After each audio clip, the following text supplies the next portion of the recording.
जय हिंद दोस्तों। आज अपन पढ़ने जा रहे हैं क्लास 12 के 12 चैप्टर प्रकाश की प्रकृति, और जिसमें टॉपिक उठाया है अपन ने हाइगेन का तरंग सिद्धांत। हाइगेन का जो तरंग सिद्धांत है, इससे पहले दोस्तों हुआ था न्यूटन नाम का साइंटिस्ट हुआ था, जिससे आप अच्छी तरीके से भली भांति परिचित हैं। न्यूटन ने प्रकाश को कण स्वरूप मानते हुए प्रकाश का परावर्तन अपवर्तन वगैरह समझाया था, जिसे प्रकाश का कणिका सिद्धांत कहा जाता है। न्यूटन का कणिका सिद्धांत कहा जाता है। उसी समय 1678 में हाइगेन हुआ। हाइगेन ने क्या कहा कि प्रकाश तरंग के रूप में चलता है, लेकिन उस समय आप खुद समझ सकते हो कि न्यूटन कितना शक्तिशाली था। मतलब न्यूटन एक अच्छी थ्योरी देने वाला तो था ही, साथ में एक अच्छा प्रयोग करता भी था, प्रयोग भी करता था और सिद्ध करता था। तो हाइगेन की बात किसी ने मानी नहीं। फिर दूसरे साइंटिस्ट होते गए, फिर प्रकाश की द्वैत प्रकृति को माना कि दो तरीके की प्रकृति है प्रकाश की। कौन कौन सी? पहली तो होती है कण प्रकृति और दूसरी होती है तरंग प्रकृति। फिर इसका जो हाइगेन का तरंग सिद्धांत था वो ज़्यादा चर्चा में आया। अब बात करेंगे कि हाइगेन का तरंग सिद्धांत है क्या। हाइगेन ने सन 1678 में बताया कि प्रकाश तरंग के रूप में होता है, तरंग के रूप में होता है, और इस आधार पर इसने प्रकाश के परावर्तन विवर्तन की व्याख्या करी, अपवर्तन की भी व्याख्या करी। यही अपन पढ़ेंगे। इसको एक एक पॉइंट से समझते हैं। हाइगेन का तरंग सिद्धांत जो है, इसने पहला पॉइंट ही क्या कह दिया? प्रकृति क्या है? तरंग प्रकृति होती है। इस यहाँ पे फर्स्ट पॉइंट लिख सकते हैं, प्रकाश की तरंग प्रकृति होती है। अब इसने दूसरी बात जो बताई, ध्यान रखना है दोस्तों, परीक्षा में क्वेश्चन हाइगेन के तरंग सिद्धांत या तरंगाग्र का आ सकता है। यह भी पूछ सकता है हाइगेन के द्वितीयक तरंगिकाओं का सिद्धांत लिखिए, तब भी सारा का सारा यही है, पूरा का पूरा यही थ्योरी है। स्टार लगाकर ये बात लिखनी चाहिए। हाइगेन का द्वितीयक तरंगिकाओं का सिद्धांत भी यही है। हाइगेन का तरंग सिद्धांत तरंगाग्र का क्वेश्चन आ जाए तब भी यही लिखना है। फर्स्ट पॉइंट क्या लिखना है? फर्स्ट पॉइंट लिखना है कि प्रकाश तरंग प्रकृति का होता है, मतलब प्रकाश तरंग के गुण प्रदर्शित करता है। दूसरी बात लिखना है, तरंगाग्र से कर रहा है बात, तो दूसरी बात ही तरंगाग्र की ही लिखनी है। क्या लिखनी है? प्रकाश के संचरण की दिशा के, ध्यान से सुनिए और इस सरल तरीके को लिखना भी है। प्रकाश के संचरण की दिशा के लंबवत ऐसा काल्पनिक पृष्ठ जिसका प्रत्येक बिंदु समान कला में होता है, तरंगाग्र कहलाता है। ये अपन ने तरंगाग्र की परिभाषा भी है और ये इसका दूसरा पॉइंट भी है। क्या है? एक बार और ध्यान से सुनिए। क्या? प्रकाश के संचरण की दिशा के लंबवत ऐसा काल्पनिक पृष्ठ जिसका प्रत्येक बिंदु समान कला में होता है, क्या कहलाता है? तरंगाग्र कहलाता है, वेव फ्रंट कहलाता है। किस तरीके से? जैसे ये अपने पास ये एक कोई प्रकाश स्रोत है, इसको अपन सूर्य का भी मान सकते हैं या टॉर्च मान सकते हैं। टॉर्च का क्या होता है? जैसे अपन ने टॉर्च लगाया, इधर भी प्रकाश जा रहा है, इधर भी जा रहा है, इधर भी जा रहा है, इधर भी जा रहा है, चारों तरफ प्रकाश जाएगा। ये प्रकाश का स्रोत है, इधर भी जा सकता है, इधर भी जा सकता है, इधर भी जा सकता है, इधर भी जा सकता है। ये प्रकाश स्रोत है। अब क्या कहा है? जो तरंगाग्र होता है, प्रकाश के संचरण की लंबवत दिशा में ऐसा काल्पनिक पृष्ठ है, इसके लंबवत ये, इसका लंबवत ये, इसका लंबवत ये, इसका लंबवत ये, इसका लंबवत, इसका लंबवत, इसका लंबवत, ये जो काल्पनिक पृष्ठ हैं, यही क्या कहलाता है? तरंगाग्र कहलाता है। क्या कहलाता है? तरंगाग्र कहलाता है। ध्यान से समझना है। ये जो गोलाकार पृष्ठ खींचा है मैंने, यही तरंगाग्र है। इसका प्रत्येक बिंदु समान कला में होने का क्या मतलब है? समान कला में होने का मतलब ये है कि जैसे टी समय में समय कितना है? t है, और चाल कितनी है? v। प्रकाश की चाल कितनी होती है निर्वात में? प्रकाश की चाल निर्वात में कितनी होती है? 3 × 10⁸ मीटर पर सेकेंड। 3 × 10⁸ मीटर पर सेकेंड प्रकाश की चाल होती है। मान लेते हैं प्रकाश की चाल v है और समय है t। यहाँ से प्रकाश की किरण इधर t समय में v वेग से कहाँ पे पहुँचेगी? क्या ज्ञात करना है? दूरी ज्ञात करना है। दूरी बराबर कितना होता है? अपने को फॉर्मूला याद नहीं है तो याद क्या है? चाल बराबर दूरी बटेवा समय। रटा हुआ फॉर्मूला है एकदम शानदार वाला। चाल बराबर दूरी बटेवा समय होता है, तो दूरी का फॉर्मूला क्या होगा? चाल और समय को इधर भेजेंगे तो मल्टीप्लाई में, गुणे में चला जाएगा, तो क्या हो जाएगा? चाल इंटू समय। दूरी इजिकल टू कितना आ जाएगा? चाल कितना है? v है सभी की, इंटू समय भी t है, तो दूरी कितना आ जाएगा? vt।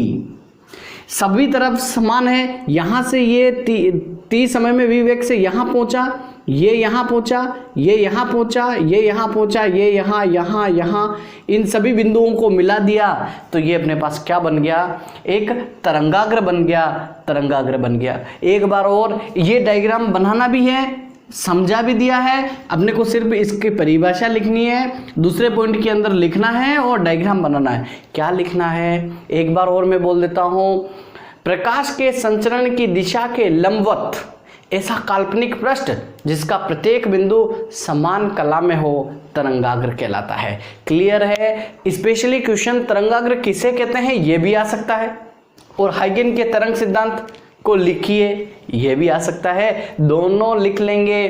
कोई सा भी क्वेश्चन आए, क्वेश्चन अपने हाथों से जाना नहीं चाहिए, एक एक क्वेश्चन बारीकी से समझना है। डायग्राम बना देंगे। Point number third, point number third, इसी को वापस लिखते हैं थोड़ा अच्छे तरीके से। क्या लिख रहे हैं? तरंगाग्र, तरंगाग्र प्रकाश के संचरण की दिशा के लंबवत होता है, या अपन दूसरी तरीके से और क्या कह सकते हैं, प्रकाश के संचरण की दिशा हमेशा तरंगाग्र के लंबवत होती है। जैसा मर्जी पड़े वैसा, बात समझ लेना है। कोई एक ये रेखा है, इसके ऊपर मैंने लंबवत ये खींचा, ये 90 डिग्री का एंगल, ये इसके ऊपर लंब है, तो क्या ये इसके ऊपर लंब नहीं है? अरे भाई दोनों एक दूसरे के ऊपर लंब है, दोनों एक दूसरे के लंब है। अपन ये कह सकते हैं, इसको अगर ए दें, इसको बी लिखें, ए बी के ऊपर लंब है तो बी भी तो ए के ऊपर लंब है, बात एक ही है। तो यहां पर अपन सेकंड पॉइंट में क्या लिखना चाह रहे हैं? सेकंड पॉइंट में लिखना चाह रहे हैं दोस्तों कि प्रकाश के संचरण की दिशा हमेशा तरंगाग्र के लंबवत होती है, या फिर इसको दूसरी तरीके से लिखिए, दोनों नहीं लिखना है, एक ही लिखना है। या फिर अपन क्या कह सकते हैं, तरंगाग्र प्रकाश के संचरण की दिशा के लंबवत होता है। Clear? Okay, next point number 4। Point number 4 अपन क्या लिखेंगे? डायग्राम बनाने की जरूरत नहीं है, डायग्राम नहीं बनाना है, एक डायग्राम बना लिया है, इनफ है। आगे चलते हैं। जो तरंगाग्र हैं, पॉइंट लिखते जाना है और समझते जाना है। यहाँ पे ये अपन ने प्रकाश स्रोत लिया है, इसके इधर भी क्या जा रहा है, प्रकाश जा रहा है, इधर भी जा रहा है, इधर भी जा रहा है, इधर भी जा रहा है, इधर भी जा रहा है, इधर भी जा रहा है, इधर भी और इधर भी। यहाँ पे अपन ने क्या कहा कि ये एक तरंगाग्र बन रहा है, ये तरंगाग्र बन रहा है। अब तरंगाग्र पर स्थित प्रत्येक बिंदु, तरंगाग्र पर स्थित प्रत्येक बिंदु कंपन करता है, कंपन करता है, और वो एक द्वितीय प्रकाश स्रोत की तरह कार्य करता है। क्या है? तरंगाग्र पर स्थित प्रत्येक बिंदु कंपन करता है और वह द्वितीय प्रकाश स्रोत की तरह कार्य करता है। ये पहला स्रोत ये है, इसके ऊपर ये बिंदु स्थित है, ये बिंदु है, ये बिंदु है, ये बिंदु है, ये बिंदु है, ये बिंदु है। ये क्या काम करेंगे? पहला प्रकाश स्रोत ये है और इसके ऊपर स्थित प्रत्येक बिंदु द्वितीय प्रकाश स्रोत की तरह कार्य करता है, द्वितीय प्रकाश स्रोत की तरह कार्य करता है, कंपन भी करता है, साथ में ये भी लिखना है। अच्छा, ये हो कहाँ रहा है? अगर अपन बात करें नॉर्मल सा, पानी के पास खड़े हुए हैं और पानी के उधर हवा से लहरें आई, टैक टैक टैक टैक टैक टैक आती है, लहरें चलती है। लहरें कैसे चलती है? लहरें कैसी चलती है? इस तरीके से चलती है, इस तरीके। अरे भाई ये क्या है? ये तरंग ही तो है, ये तरंग ही तो है। प्रकाश भी इसी तरीके से चलता है, इसी तरीके से चलता है। किस तरीके से? मैं डायग्राम बनाकर समझाता हूँ। यहाँ पर प्रकाश इधर भी ये चल रहा है, इधर भी, इधर भी, इधर भी। अरे भाई ये मिले आपस में, यही तो तरंगाग्र है, यही तरंगाग्र है। ये ऊपर वाला, इसका ये श्रृंग, ये भी श्रृंग, ये श्रृंग, ये श्रृंग, ये श्रृंग, श्रृंग श्रृंग मिल गए, एक ही कला वाले, एक ही कला वाले मिल गए। अपन देखते हैं पानी के अंदर जैसे कंकड़ डालते हैं, गोल गोल रिंग चलती है, लास्ट में आते आते एकदम स्ट्रेट टाइप लग जाती है। बाल्टी के अंदर पानी भरा हुआ है, बाल्टी के अंदर पानी भरा हुआ, अपन ने जैसे ही कंकड़ डाला, रिंग निकलती है, रिंग निकलती है। वही क्या, रिंग क्या है? वो तरंगाग्र है। अगर अपन पानी में बहुत बड़े सागर के पास खड़े हुए, तालाब के पास खड़े हुए, तो उधर से अपने को लगता है कि लहर आ रही है, लहर आ रही है, फील करना पड़ेगा। जो लहर आ रही है वह लहर ही क्या है? तरंगाग्र है। और तरंगाग्र का प्रत्येक बिंदु कंपन करता है और द्वितीय प्रकाश स्रोत की तरह कार्य करता है। ये जो द्वितीय प्रकाश स्रोत की कार्य करता है इसको अपन कहते हैं तरंगिकाएं। क्या कहते हैं? तरंगिकाएं। ये इस तरीके से।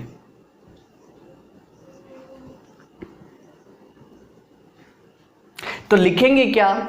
लिखेंगे ये पॉइंट नंबर 4 में क्या लिखेंगे अपन कि तरंगाग्र पर स्थित प्रत्येक बिंदु कंपन करता है और द्वितीय प्रकाश स्रोत की तरह कार्य करता है। द्वितीय प्रकाश स्रोत की तरह कार्य करता है जिससे तरंगिकाओं का निर्माण होता है। इन्हें द्वितीयक तरंगिकाएं कहते हैं। बात समझ में आ गई? द्वितीयक तरंगिकाएं किसे कहते हैं? तब भी ये का ये लाइन लिखना है और बाकी पॉइंट भी ये का ये लिखना है। बात दूसरी, नेक्स्ट पॉइंट नेक्स्ट ये का ये डायग्राम बना देना है यहाँ पॉइंट 4 के बाद। और पॉइंट फिफ्थ क्या लिखना है? यदि इन तरंगिकाओं के बाहरी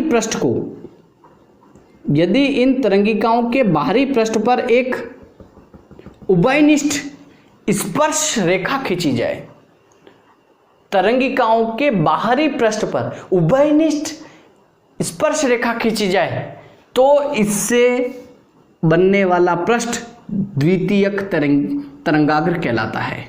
द्वितीयक तरंगाग्र। द्वितीयक तरंगाग्र किसे कहते हैं? एक नया क्वेश्चन बन जाता है। द्वितीयक तरंगाग्र किसे कहते हैं? तरंगिकाओं के बाहरी पृष्ठ पर एक उभयनिष्ठ स्पर्श रेखा खींची जाए या स्पर्श पृष्ठ खींचा जाए तो इससे बनने वाला तरंगाग्र द्वितीयक तरंगाग्र या नया तरंगाग्र कहलाता है। बात क्लियर? तो ये तो अपने पास ये डायग्राम वापस बनाना है। पॉइंट 5 के बाद क्या लिखेंगे अपन? ये जो है ये अपना है तरंगाग्र, जिसको प्राथमिक तरंगाग्र भी बोल सकते हैं, प्राथमिक तरंगाग्र भी बोल सकते हैं। और ये जो गोल गोल उत्पन्न हुआ है गोलीय पृष्ठ, इसको अपन क्या कहते हैं?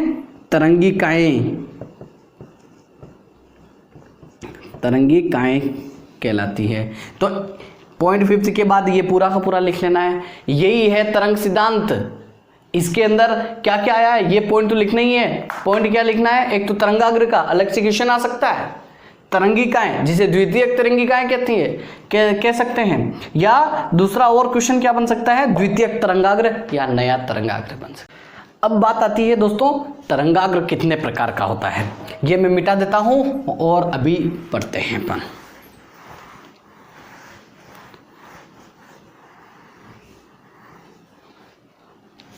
इसके बाद दोस्तों आता है 6 पॉइंट नंबर 6 क्या होता है? गोलीय तरंगाग्र या फिर अपन इसको लिख सकते हैं तरंगाग्र के प्रकार। इसके अंदर पॉइंट नंबर 1 गोलीय तरंगाग्र।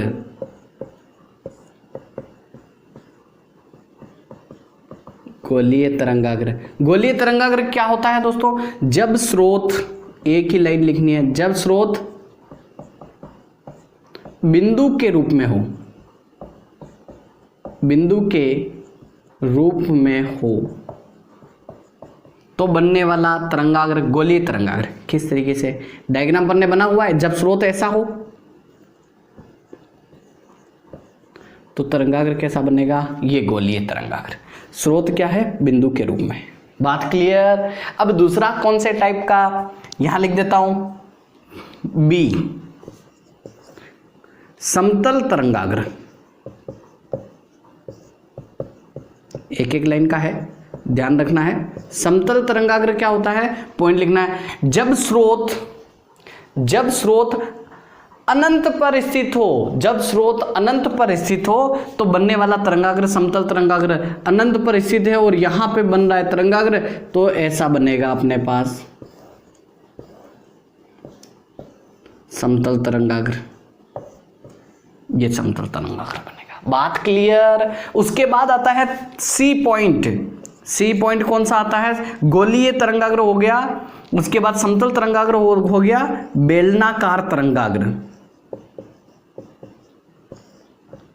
बेलनाकार तरंगाग्र, बेलनाकार तरंगाग्र कब बनेगा? पॉइंट लिखना है, जब स्रोत रेखीय रूप में हो। जब स्रोत रेखीय रूप में हो तो उसका तरंगाग्र कैसा बनेगा? बेलनाकार बनेगा। ये डायग्राम भी बनाना है, एक एक ध्यान से बनाना है डायग्राम दोस्तों, डायग्राम गलत नहीं बन जाए।